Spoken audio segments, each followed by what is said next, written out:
Yo mambini nkwagada TV min banye fenye de umanye ihe yu akeshi no fe no kashidi ochile mnie boni ni fiano tele ha momli na kaya ko leno ni Kristo eto ehabo ye gbene wo hyemo no wo ye wo hanye kaje nye ba kwe be abon homowo kusum ni fe moye noya ye enefe mumnie ni ayibonte ni eji Gbese Mantse ni le no eji gafen adonti eto Gbajiano ka afama ni nakang mafane kusu ni te no masumoko ni wokweno ni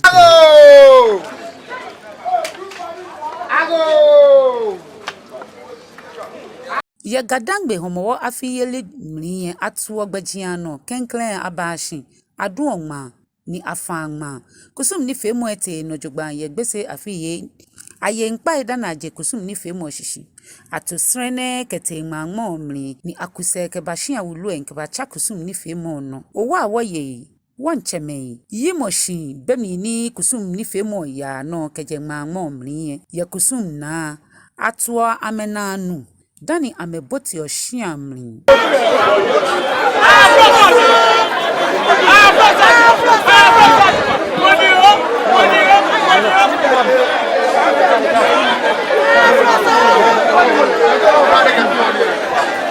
ni famous wiemoni ni ayibonte ni eji Gbese Mantse ni le no eji adonti ke hagan eke fonjara mrine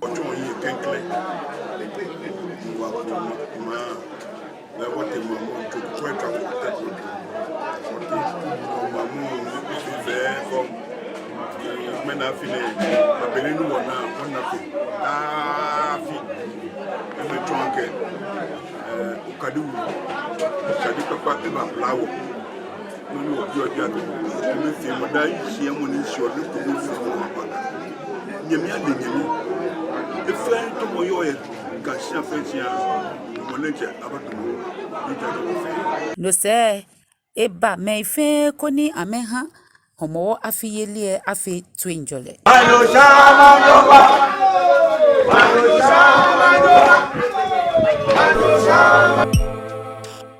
Gan Homowo afiyele ejidoko ni Gbajiano to kanshi ni akatwu okusun strotwe ne komeji shiba aduonma ke agbene ngmafa kusum ni femu ete no bemni ni yega gua papache wem no mlie amechu kusum krede ne ni kojo kwate nyehie afe ni afama ke ba fefew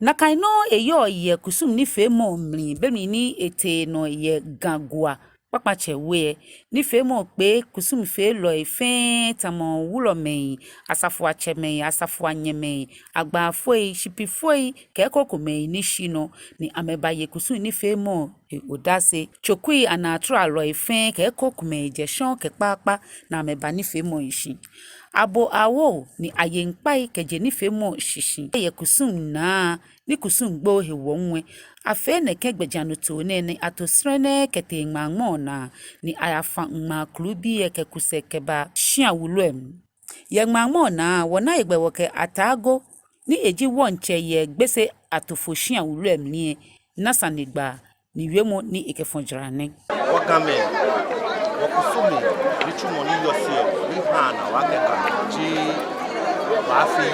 afiyele shishiye wa woye ke wulo akabi ma wulo amame ya agbachu na me bagba ye hwede mi amko no se numo mensa ni eji tashigu awulo mo bla kusum ni femo mri echon ya wodi wala ga woshe kwantako nicho de na ide Saapeman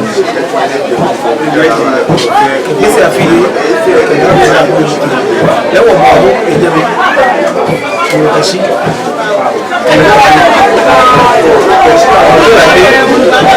mi Gbese amaka Gbese Achimota shiawo sane fe Gbese lewo ko mo de we chọrọ chukwu azịga chọrọ lewo afili lewo wa gbe ni kojo kwate ni eji gan akwashon che ke ewe mo fonjran fe won bi ni ga ko en papa ebu fe mo pra no ko ba yi ni wo fe ko me ni ga ya no si wo me ni wo fi de ni bi ye and the can be more be money. Brother, what take the steps I can be and what fit one judge low. And what found one and I can see, oh, they could hear one I get what to saga. My family in Fialo, my chumber could my son. Gbena akpaji ake gamefe anya fe ekome ake bloku na mewo Ga Mashie koni no ya ke hwere mo afe Ga mefe anon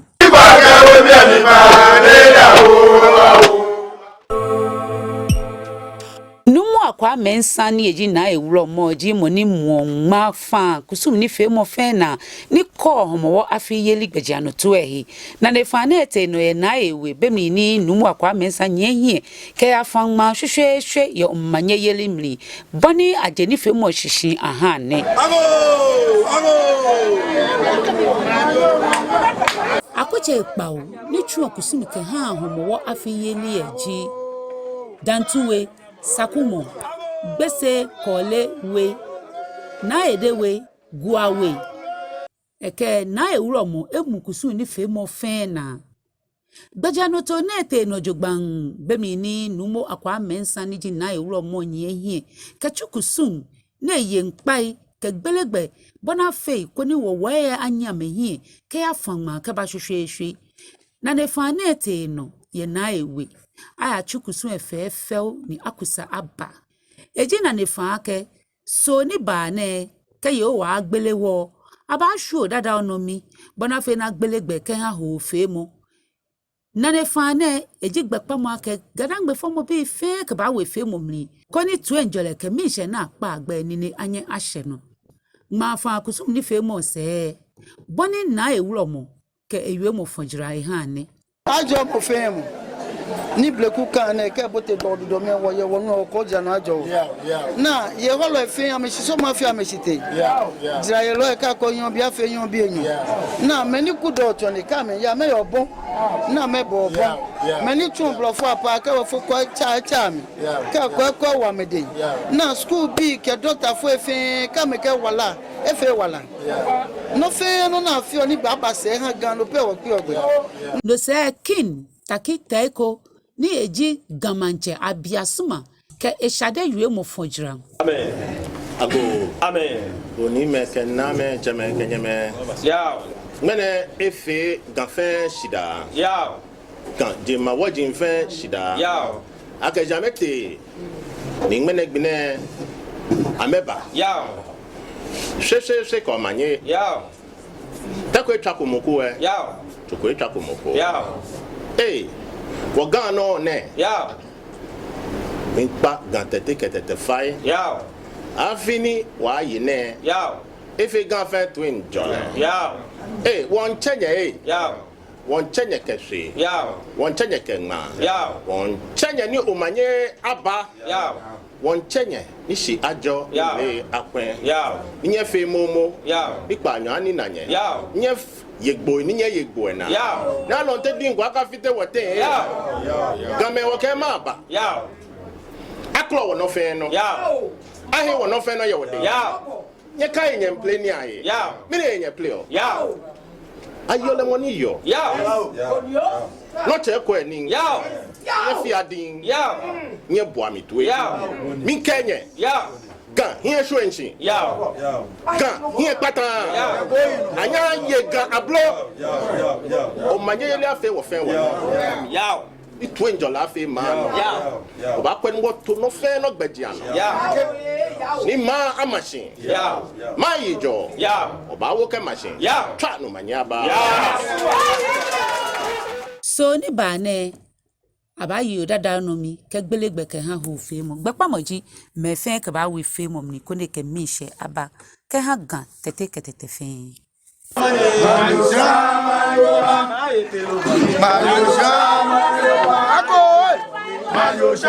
Kedi mambi ba kaye numu akwa mensa leji woku hia wulu ni etu on ke kusu ne na agbekura ye Homowo afiyeli emni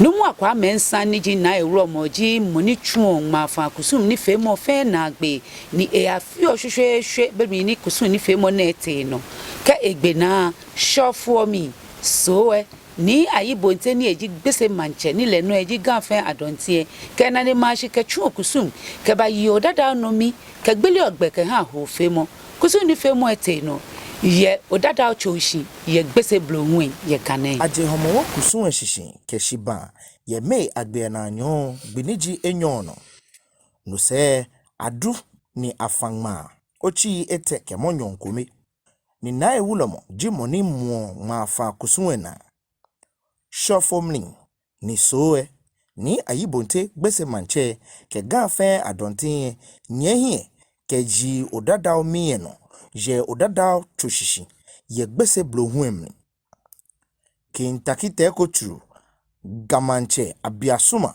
tun egbefan no bemli ni eha echiami senche ke onukpa krokome baye kusunwehi odasi kusunwe pe hena anome wulome owawoye woncheme majiacheme manyeme ke mambi blublu kenkle bani awu ketun obonumie ahenie achi ahwe ye inshomni ye kusuna boni ete no ehane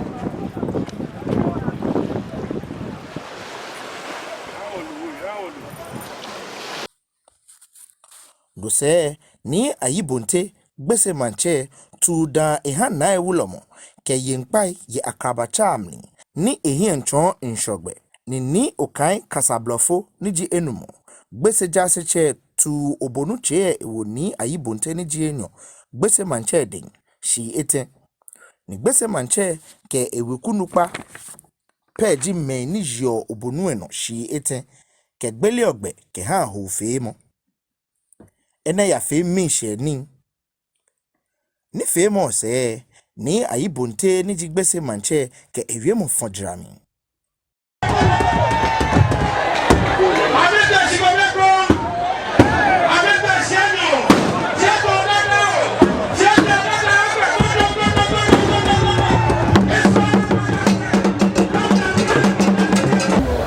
Agbaji was a best school.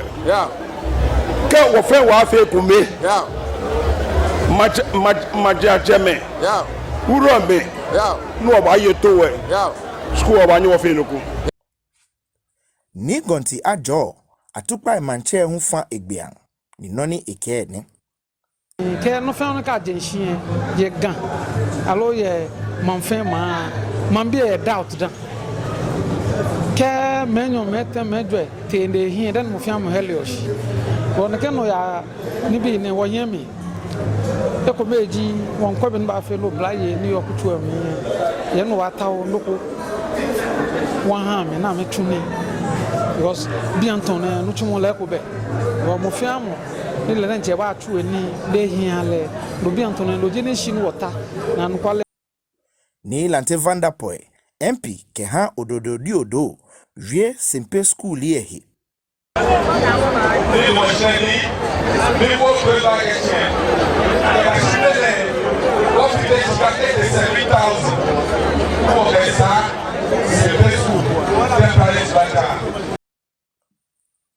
na gbe Madam Elizabeth na kwacho saki ni ejimeyo ke ha ga hu wie ene no komeni masumoni le tiake emeni iyoje akemete atoma je mi pe emeni shigame a emeni Ga traditional council administrative hand GAMA bepa mo jiake kusun krokome tamo nshobulemo bacha no onukpa iyeto ke ha simple school ye ke hani agbena